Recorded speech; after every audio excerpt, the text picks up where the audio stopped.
Being nervous. So, It's same all thing. good. We are about to be live. Okay. It's finishing setting up right now.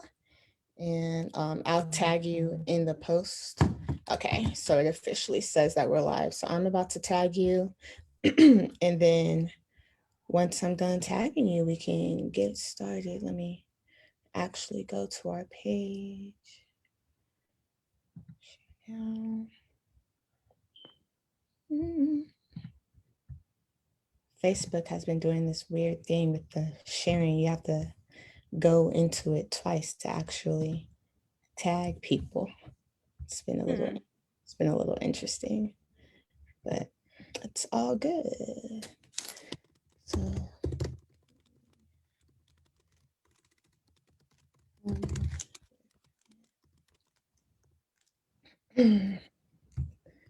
you are, and then just about done getting it set up, maybe like 45 more seconds.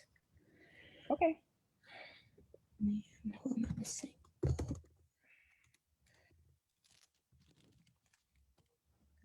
There, save. So it's official. I already tagged you, so you don't have to worry about, um, having to go into it or anything like that. And I'm putting it on the my page. Mhm. All right, and we are good to go. Are you ready? Yes. Yes. Yes. All right. Let me maximize my screen again. Go here. All right. Greetings, Natural Week community. I hope you all are well. I hope you're having a great day, evening, afternoon, week. We are ready for this week's Community Hour of Power. I'm so excited. We have a very special guest with us.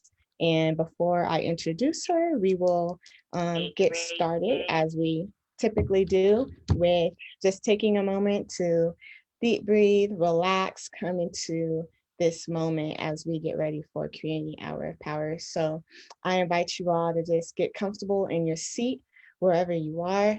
You can close your eyes, keep your eyes open, but just find a good, upright, comfortable position and take a deep breath. And you're going to take a deep breath out and take a deep breath in and take another breath out and take another breath in. And as you are continuing to breathe, I just invite you to take a moment and think about what makes you happy. Think about what brings you joy and peace. I love the beach. I love the ocean. I love being in the water. It all the flowing water and the waves. It kind of relaxes me and eases my muscles and makes me feel less tense. And when I'm thinking about things that make me happy, one of the things that I say is I breathe out worry and I breathe in peace. And I breathe out stress and I breathe in happiness. And as you're continuing to just breathe, I know we're in a time, it's cold. The holidays are coming up. Many of us are worried about our family, friends, loved ones. Um, But I just invite you to speak over yourself and remind yourself that you are more than well. Your family is more than well, and we are more than well. And you are worthy of all the good that this life has to offer. You are worthy of um, being whole. You are worthy of laughter and joy and peace and love. And just invite you to sit with that for a couple of minutes of knowing that you are worthy of all the good that this life has to offer.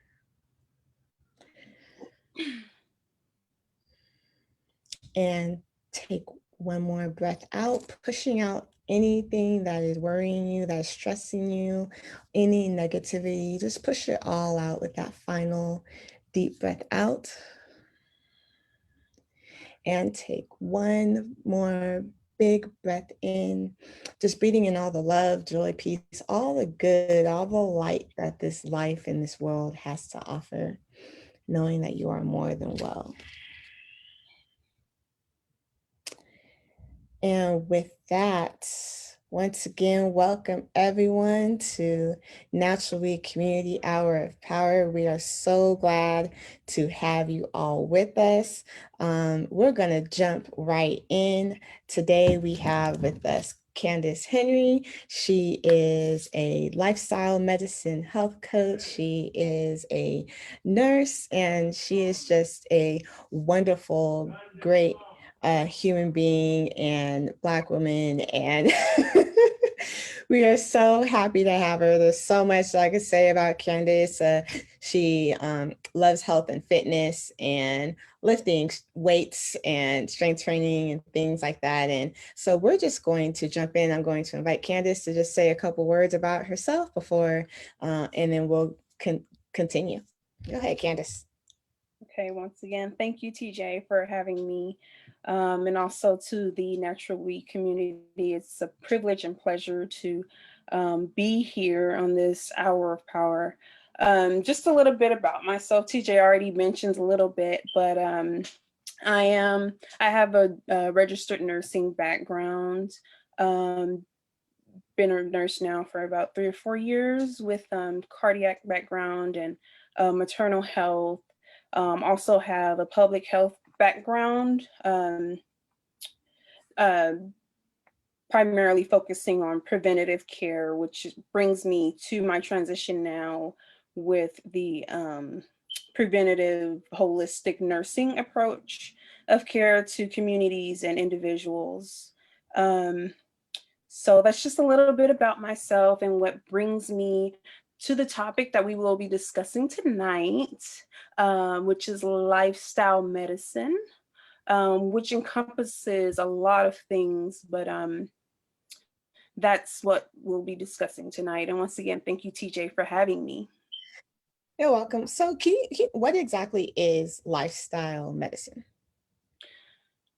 So lifestyle medicine is a relatively new term. It's over the years more so been referred to as preventative care or preventative medicine, which is really focusing on the things that we can do or the factors that we have control over, such as diet and exercise, that can uh, prevent and in a lot of cases treat some of these chronic diseases that we're seeing within our culture and society nowadays. So it's basically just uh, changing some of our behaviors to treat disease. Simply put. So how did you get into lifestyle medicine? Well, as I mentioned, I have a background in public health, and public health is a lot of the emphasis. I had a concentration on health education, where a lot of the emphasis is really on prevention. So it started there with my public health degree that I received maybe about 6 or 7 years ago. Um, but as I transitioned into nursing, that's when the approach kind of came more so into, okay, how can we use some of these same preventive approaches to combat diseases, some of these prevalent diseases that we're seeing, such as heart disease, such as stroke, even type 2 diabetes in some cases, um, and some cancers, can even be prevented and or treated with lifestyle changes. So it's called, so we went from preventative to lifestyle, and it's more in terms of making this a habit in every single day life, and making it to where it's not just, oh, let me just do this for a little while so that I don't have this diagnosis, but really just even before a diagnosis, but just keeping that diagnosis away. What are some, I know we mentioned type 2 diabetes and things like that. What are some of the preventative practices that can be done? I would say the top three things, according what the research is like, really trying to approach now what we have most of a control over as individuals is one, our diet. So the things that we eat, the things that we don't eat, it goes both ways. Exercising and even stress management. Um, I don't know if you want me to kind of elaborate but diet, Good. exercise, stress management. In terms of diet, um, you know, TJ and I know very well about this, eating primarily a plant-based diet. And I know that's like, in a lot of ways, I'm finding that a lot of people struggle with this concept of like letting go of meat because it's something that we've been so accustomed to and raised on with animal products and meat. But research is now starting to support more plant-based diets, Mediterranean diets to prevent and treat some of these conditions that we're seeing in astounding rates and numbers. Um, so of course the veggies, the fruits, the legumes, the things that are really not plant-based is being more and more supported to um, combat some of these diseases that we're seeing. Exercising, um, the recommendation is like 3 to 4 days a week for 30 to 45 minutes. And even stress, which something that I don't feel is really addressed as much as it should be, especially within the African American community. I mean, stress impacts so many areas of our lives, even being in maternity, um, which is not so much related to the topic tonight, but I'm just mentioning it to say how important it is, with stress being one of the main contributing factors of premature births. So stress has a very significant part in our weight and other areas, which I mentioned, like with maternal health. But I think that a shift really needs to be made in those three areas: the diet, the exercise, and working on our stress management as a community in particular. Right. If we can just talk about the eating for a moment, as you mentioned, that's something we both know very well. One of the things that I've seen in different conversations with people is that when we talk about a majority plant-based diet, people think all of a sudden like, okay, today is Tuesday, so on Wednesday I can never eat meat again. And that kind of psychs yourself out of it. What have you found to help with a majority plant-based diet for you? That's a good question. Of course, I think everyone is different. So everyone's desires and everyone's transition will look different. For me, personally, I've always wanted to, which is why I made the decision to go into health in the first place, because I always had the vision of my life to be um, the best, healthiest version of myself that I can be. And so after public health is a very research driven field, after reading so many articles about studies being done about people who are on primarily plant-based diet versus people who, or populations that consume meat, and the outcomes that these two different groups had, um, and the different effects that I've seen it be on individuals' health, um, was really primarily convincing for me. For me, being a plant-based or having a plant-based diet um, was for me the best decision that I feel like I could have made for my health.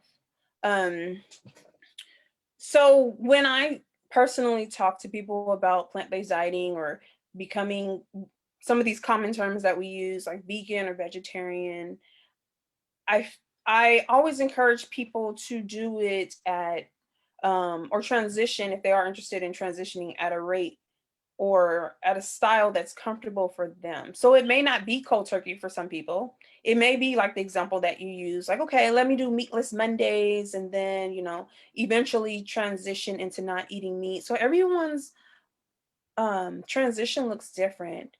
Um, but what I do want to say is that not to quote statistics, but I was actually looking at the CDC website, just going over, okay, well, where are we as a nation? Where are we as a state in terms of some of our health, some of our top health concerns, one of them being obesity. And I was really amazed because the CDC, Center for Disease Control and Prevention website, stated that right now, well, actually, this was 2018, so it might have even increased over the past 2 years.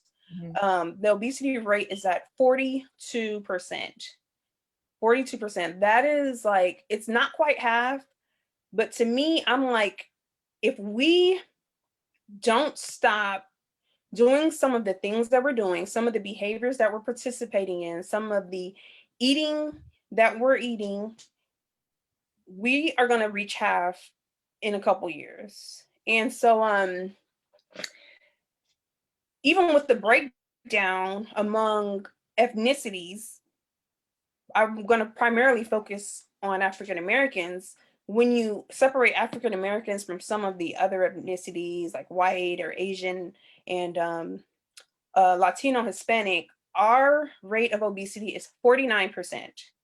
So we Mhm. are almost at half. And one example that I used on Facebook promoting this is like the way that we look at it in public health is like if I take two individuals or if I just randomly pick, two individuals from a population being half at 49%, and I'm primarily referring to African Americans, one out of those two individuals statistically at this time will be obese. That's the statistics.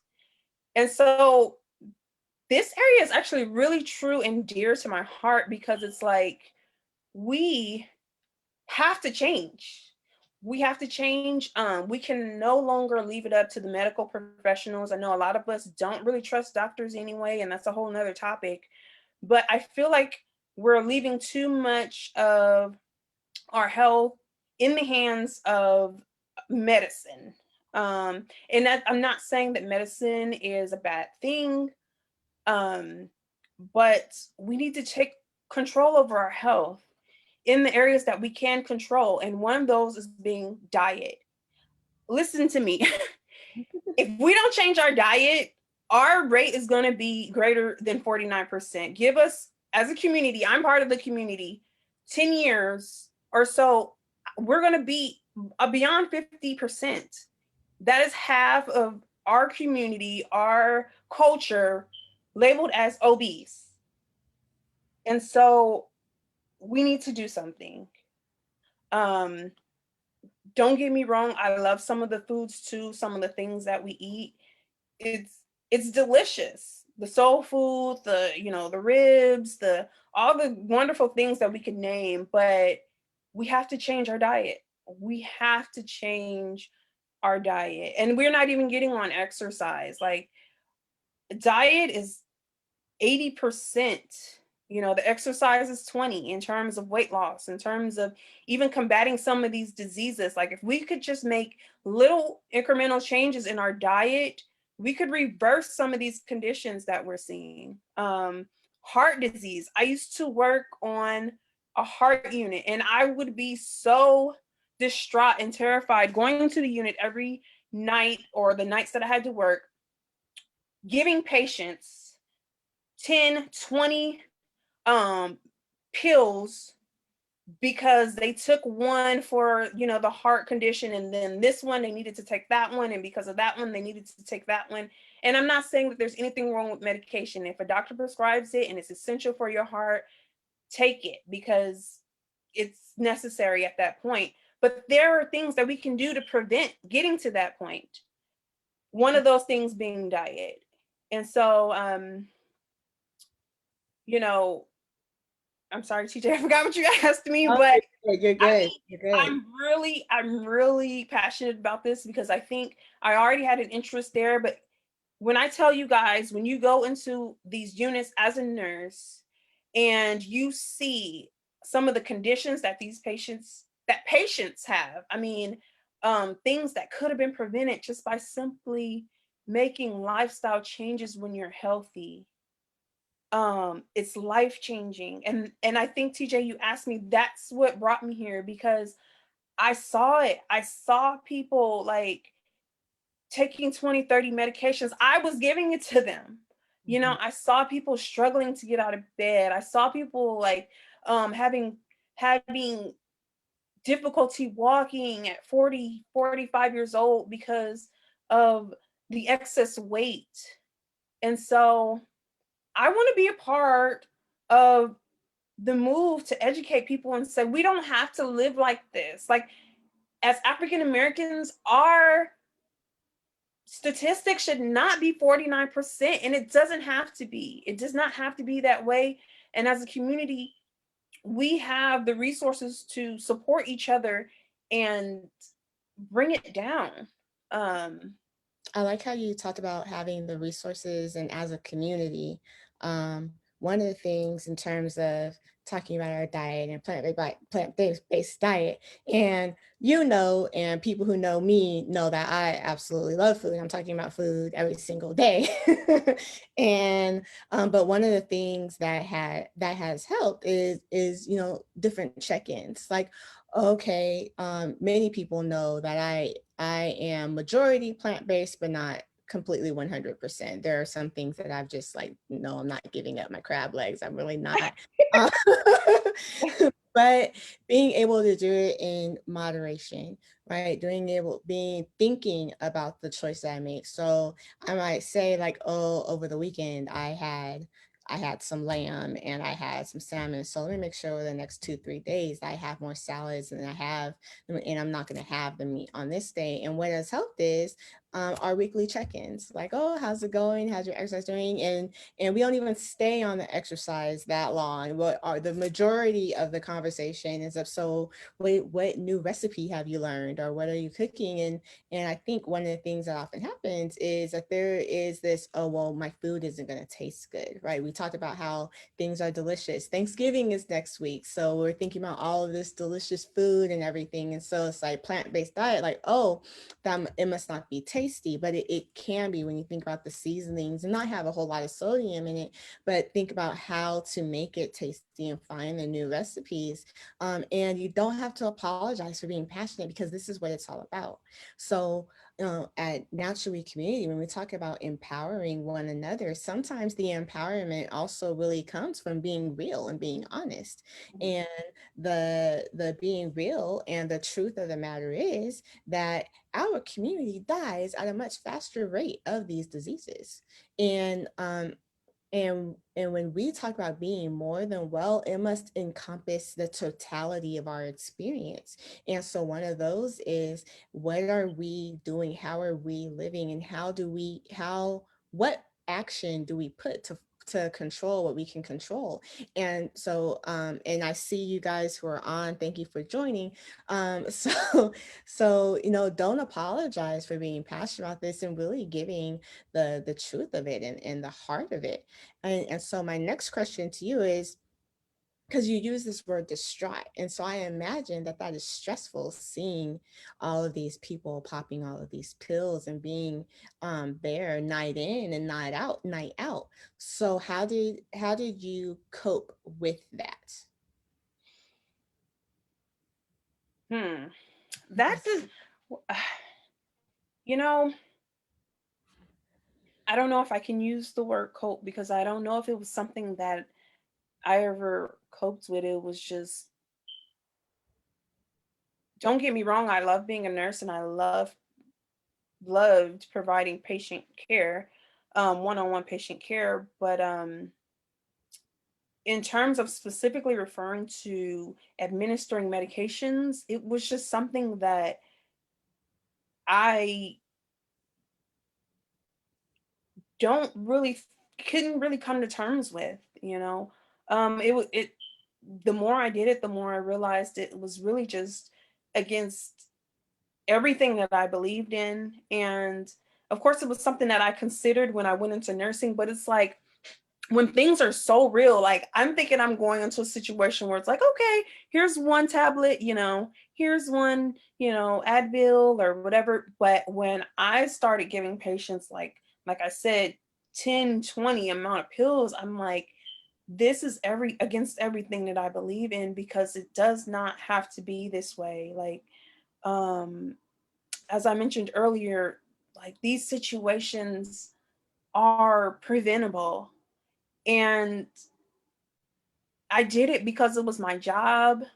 And I gave it all that I had because I wanted to be there for my patient. And at the time, that was the care that they needed. But mentally, it was not anything that I could really come to grips with and cope with. Um, this is my opinion. This is not a reflection of the American Medical Society or anything, but it's like the medications are prescribed to help us, but in my mind, Candace Henry, I'm like, they're killing us, you know. And once again, I don't say that to say like don't take medication, but you know, let's begin at this stage to think about food as medicine. um Even if there's some medications that you have to take, our community, a lot of us are challenged with high blood pressure. Please don't stop taking your high blood pressure medications, but there is food that you can take to supplement and still allow it to be, oh, I don't want to say supplement, to take in lieu, or that's still supplement, take in addition to your medication and still allow that food to be medicine. So honestly, TJ, it wasn't anything that I could come to grips with and cope with. um it was just something that I did because it was part of my job, and I did my best to educate my patients on the side, regarding other things that they could incorporate into their plan of care after discharge, but it was very challenging to do. But I'm glad you said that because um, if if there was a way to completely cope with it and be completely okay with it, then it would almost be like settling and accepting just our people slowly dying. And that is not what we want to do. And regarding the food, you posted a proverb today, which I was laughing because right before you tagged me in it, I was about to post that proverb. And I was like, No, were oh, you? Were I you? was. I Wow. was. And I was Wow. like, well, I don't gotta post anymore. Candace got it. But you posted your your food is supposed to be your medicine, and your medicine is supposed to be your food. And that is an African proverb. That is so true. We Naturally has had a couple other people on here. We've had Monisha Gardner, who is a colon hydrotherapist on Community Hour of Power. We've also had Cargill Fitness on here of Community Hour of Power. And one of the commonality between all three of you is talking about this food and talking about how food is able to be used as the tool and as the medicine for us to really heal ourselves and for us to really take charge of what we're eating. Yes, Natural We Community is aware of the systemic racism in our communities as it relates to food deserts, as it relates to the healthcare system and things like that. And we are not taking away from that at all, because that must be dealt with, and that must be, and they must be held accountable. But one of the things that Natural We stands by is also controlling what we can control, and what are the decisions that we are making when we can. And one of those is, how are we eating? And I know I already said it. Yes, Thanksgiving is next week and things like that. And I am one of the ones who will be eating macaroni and cheese. I really am. I make no apologies for it. But because I consciously know that I will be doing that, I'm also thinking about, what am I eating this week? What am I eating the week leading up to it, and what will I be eating the couple days after, and things of that nature. As I have said before, I'm not completely 100% plant-based. I'm more about the 60-70%. I'm trying to get to that 80. Still work in progress. Me and Candace will continue to text message one another in regards to that. Right. But I just started this year. But what I can say is, I appreciate the journey, and I appreciate what it's done for my health. I've said this before, that I used to have cysts on both sides, and changing my diet, I was able to get rid of them without having to have surgery and things like that. So it's really important to think about these things, and think about the life that we want to have, and think about it before the doctor tells us that we're staring death in the face. Think about it before then, and really be proactive and active in our medication. I'm gonna skip over the exercise part, and say that for a little bit later. But I want to jump to this stress part, um, because I think it's really important that we talk about it, and talk about the connection to stress with eating.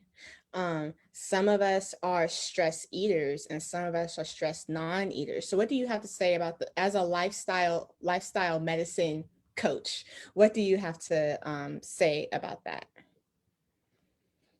I definitely agree with you. I don't know the statistic, but I would dare say that probably a good majority of our eating is attached to our emotions. Stress being probably one of the main emotions, of course, in addition to other ones. Um, and so a part of my coaching will be focused on um, talking with individuals and us figuring out together. And a person is totally capable of doing this on their own. I'm just explaining the approach that I will be taking with those who I'll be working with. um Figuring out the emotional aspect and uncovering the layers to figure out what really is it that's leading to the um eating, for one, but two, figuring out what are some other interventions that can be done to address the emotion. I feel like eating is, a lot of us just turn straight to eating because it's convenient and it makes us feel good. But there are so many other things that we can be doing that actually address the emotion, that actually address the stress, such as grounding, which is what you did, at the beginning of this session, which was beautiful, by the way, or other meditative practices, mindfulness, therapy, um, prayer, if that's what you do, um, talking about it with someone. There's so many other avenues that we can turn to outside of eating. And so, in reference to what you asked, that's another mental shift that we have to address. Is like when we have these feelings of stress, when we have these feelings of depression, when we have these feelings of various emotions, actually addressing them and not using food to cope. Food is supposed to be nutrition for our bodies, as you know, as we just discussed. It is not used or supposed to be used um to soothe our emotions. Um and so that is another shift that I would like to see within our community, really seeking and being open to getting the help that we need, whether it's for stress or other mental areas that we may be struggling with, um, in terms of, the stress in eating. So let me see, did I write down something? Um, I did actually write down some stress management things. I know I already said the therapy or the grounding, mindfulness practice. Some people do guided image, ugh, But imagery, the imagery ones. guided imagery. Mhm. Um, there's cognitive behavior therapy. Some of these things, if you haven't heard of it, you can look into it. Deep breathing, which is what we also did during the grounding practice, and meditation. So there are so many different things that we can do to deal with stress. And I want to really genuinely see us as a people be more open to doing those different things and exploring different avenues before we start or opposed to relying on food. Right, and it's so important. You're a lifestyle medicine coach, and I am a life and spiritual coach.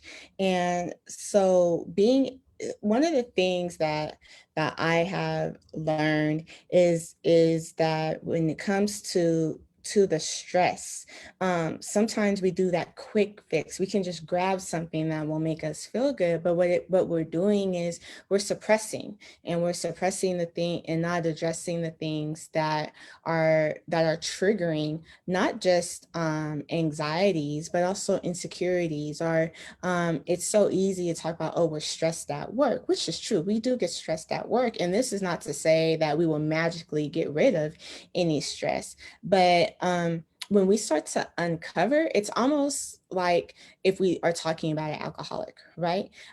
We tell them to get to the root of the matter. And it's that same with the stress eating or stress non-eating. And I'm bringing in the stress non-eating because a lot of times when we talk about malnutrition and obesity, we automatically say that people are completely overeating, which is true, but also sometimes our bodies will hold fat because we're starving ourselves. So our body's also trying to starve, and both are a disservice to ourselves. And so, and also overweight and underweight is both a disservice to ourselves. And there's different types of diabetes as well.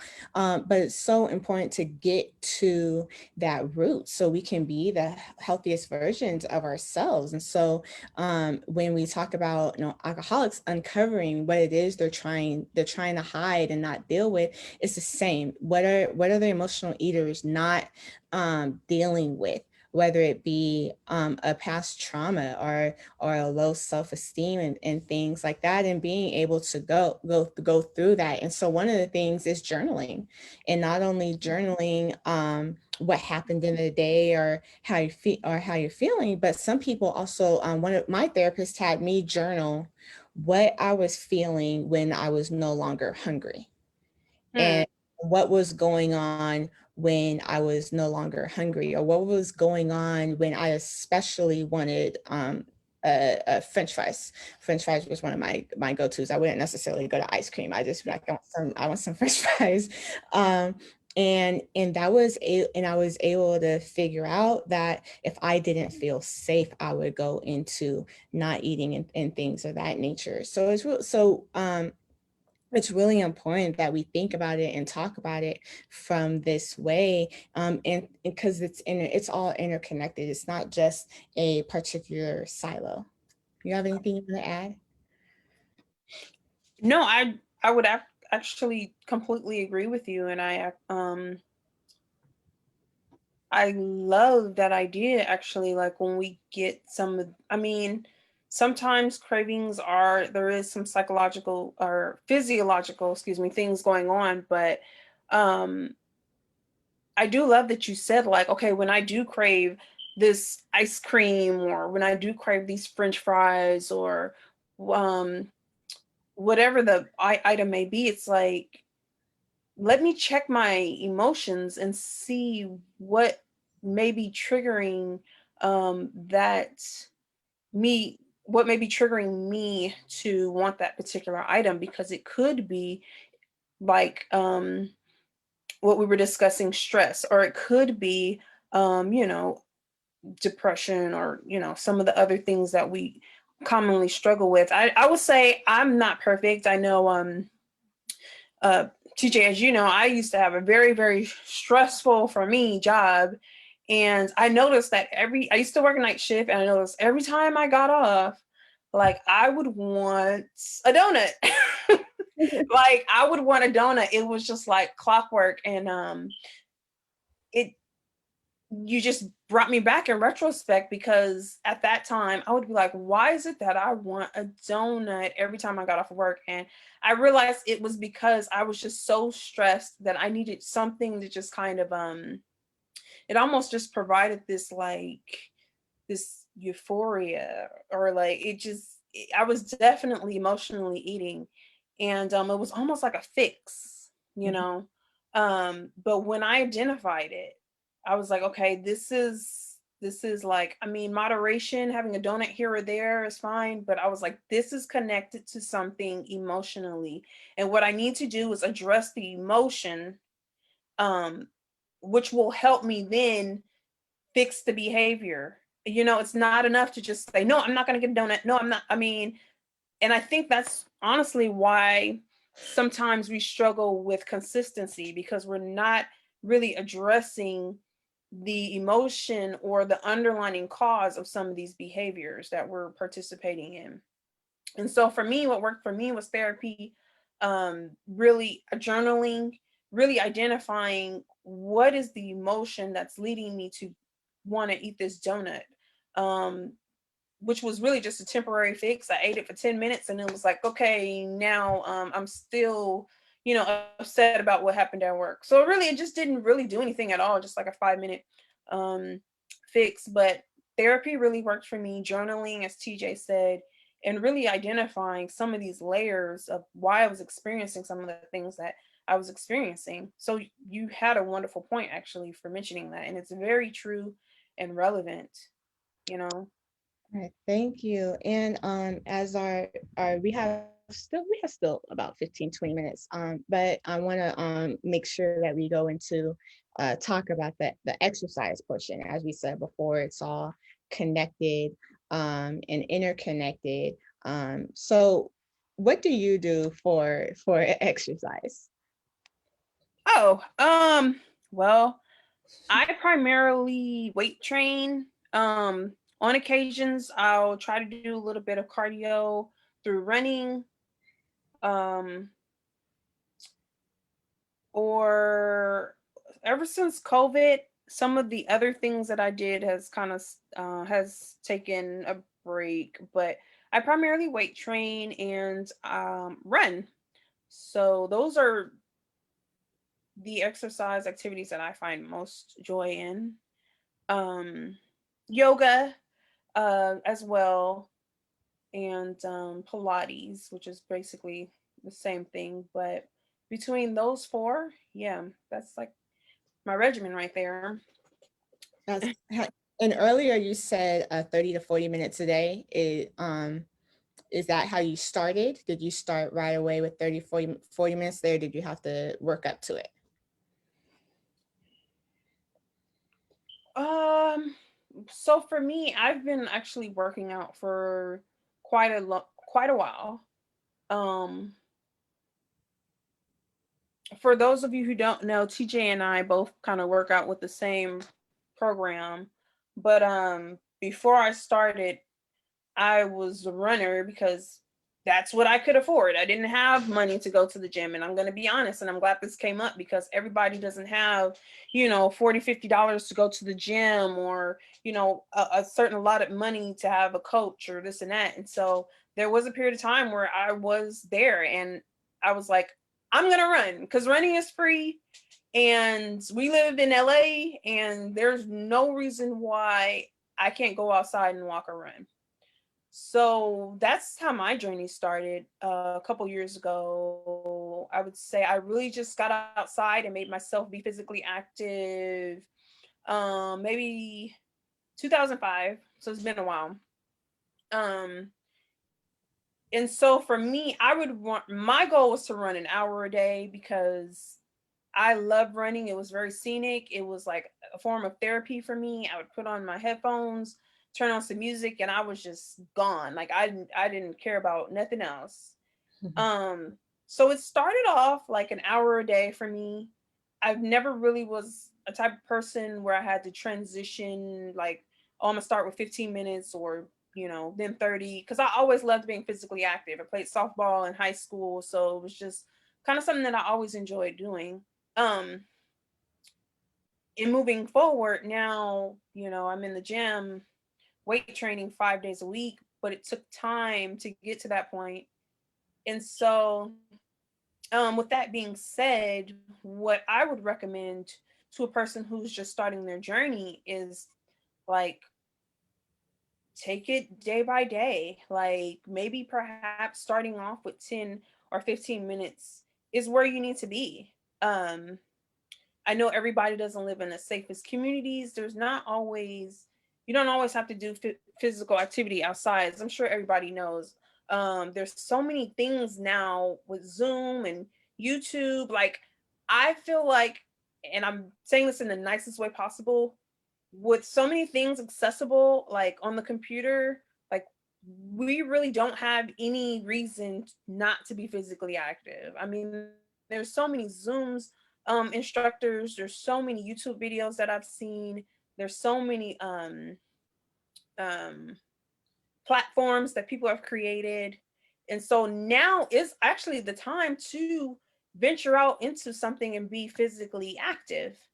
Um Start off, 10, 15 minutes a day. And I guarantee you, like once your body starts getting that 10 to 15 minutes, you're going to want more and more. And you'll start seeing the difference in your body and just want more and gradually work up to that hour if that's something that you desire. But at least let it be 30 to 45 minutes, you know. Right. And I'm glad you said thinking about how your body feels. A lot of times we start weight watching and going on the scale constantly. But this is a real opportune time to really tune into yourself. Just as we did at the beginning in terms of take a deep breath and out and take a deep breath in and really being able to ground yourself. This is a time to really listen to our bodies as it relates to our health goals. Many of us have Instagram platforms. We have a Facebook platform. We have TikTok and uh Snapchat and whatever else is out there. There are those who will post a 30-second and have a little write up of this is how much you do and this is how you do the form and everything like that, or just walking around the block and even as, and yes, we are in COVID. Yes, cold and flu season is approaching, but it is also proven that open air is so important, and the benefits of walking and being in the sun, and benefit not only for us physically, but emotionally and mentally as well. And so you don't have to start off in the weight room. You don't have to start off being able to do 2 or 3 miles. Can you hear me? You good? Yeah, I'm just charging my computer. Sorry. Okay. No, you're good. But you can start where you are. It's all about making that decision and starting and committing to it and finding those accountability partners. You guys have heard us quite a few times say how we text each other and we check in and see how each other's doing with our workout regimen and things like that. It didn't start off that way. Just like it didn't start off in the weight room for me. In high school and leading up to it as a former athlete, I used to be in the gym and on the track all the time in the boxing and things like that.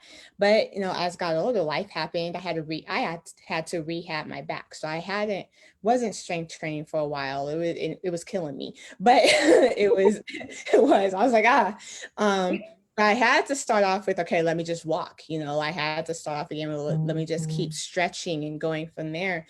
And now I'm able to be back in the weight room, and I love it. But it was about not just staying dormant, not letting our muscles atrophy and things like that, but really think, okay, what can I do? Candace is a runner. I am not. I know that's crazy for some people to hear because I used to run track, but literally, if it was more than a 400 and even the 400 was pushing it, I was not doing it. Let me give my sprints and go. So even now, I'm not necessarily going to just go out and be like, I'm gonna run for an hour, but I am going to make sure I have the cardio and I'm going to make sure that my lungs are well and going from there.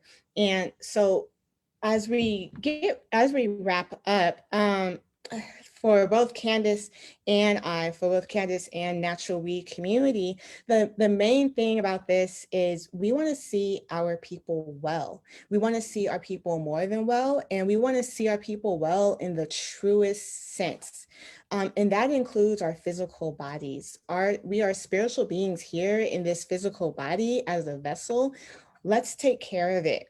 I know this is a little bit different from other community hour powers. There wasn't as much laughter and joking and things like that, but that is okay. And we are here for it if it means that we are able to make an impact and really hone in on being well and being well in the fullest sense. And that is also, let us take control of our bodies. Let us take control of our health in the way that we can, and going from there. And so before we bring it to a close and I wrap up, Kent, do you have any final parting words of encouragement, anything like that? The floor is yours. Um, no, not necessarily. I mean, I think you said everything that needed to be stated. I would just agree with you in terms of at the end of the day, you know, it's all about self-love, and I know everyone has their own version of what love of self looks like, but I would encourage that version encompass your health. And the beauty about the health journey is that there's really no one size that fits all. And so, like TJ said, she used to be a runner, but that doesn't work for her right now. I just got into running. Um, the beauty about physical activity is that your journey doesn't have to look like someone else's. Find something that works with you, for you. Even with the eating, like no one's saying, to be strict just eating broccoli and asparagus every day, but like let's find healthier alternatives. I've seen a lot of vegan, if vegan doesn't work with you, healthier options, soul food plates. I mean, even, I know Thanksgiving might be a push, but even just incorporating a few healthier dishes, on the table, and making small changes along the way, because at the end of the day, every small change adds up and can make a tremendous difference in the outcome. And so once again, I just thank TJ for having me, and I thank the Natural Weed community for having me as well. It's been a pleasure, and I try to um, bring the passion. It doesn't always consist of humor, but because it's so dear to my heart, I hope that someone was encouraged to make a change, if not something so small. Um, I feel like my job is done. So thank you, TJ. It was a pleasure. And thank you, Candace. We are very happy to have you and we appreciate it. And I think that this was just great and empowering and the way that it should be. We thank our watchers, our audience who were watching today. Thank you so much. Um, and and just like Candace said, just take a step. It doesn't have to be big overnight. There's a African proverb that says, "Bit by bit, you eat the head of the rat." And what's that mean? It's not the whole. You just chunk it. Bit by bit. a small mosquito makes a difference, to paraphrase another African proverb. We might be itching forever if we get that mosquito bite, and it's so small.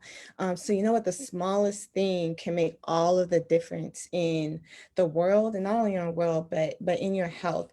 And so with that, thank you to all of our supporters. We are grateful. Next week, Monday, we are having preschool hour, although the title might change to just African storytelling and Swahili, as we have gotten interest from not only the babies, but to our elders as well. So just stay tuned for that. But we will have preschool hour African storytelling next Monday at 3 o'clock. The link is in our bio for the tutoring. All other tutoring sessions are off for the Thanksgiving break. We will also not have community hour of power, but we will have a special Thanksgiving message that we will upload at Tuesday at 6 p.m. So please feel free to stop on by. Am I forgetting? Thank you to everyone who was part of our community feeding last week. New Providence, Anointed Shield, and Bethel Missionary Baptist Church. We thank you. It was just a great time. Our next community feeding is December 19th. And as we move into the rest of the year, Naturally is doing a fundraiser to raise $5,000 by the end of the year. This fundraiser is to continue our tutoring program, as well as continuing our community feeding. But also in 2021, we are actually launching a wellness program, and the wellness program will consist of eating healthy, exercise, and the mental health aspects. So we're very, very excited to start that. And finally, students, please feel free to keep watching our social media pages, as we will have some student internships coming up, and we will be possibly doing some hiring. So just stay tuned for that. And finally, have a great week, everyone, and know that you, me, we are more than well. Thank you for watching, and take care.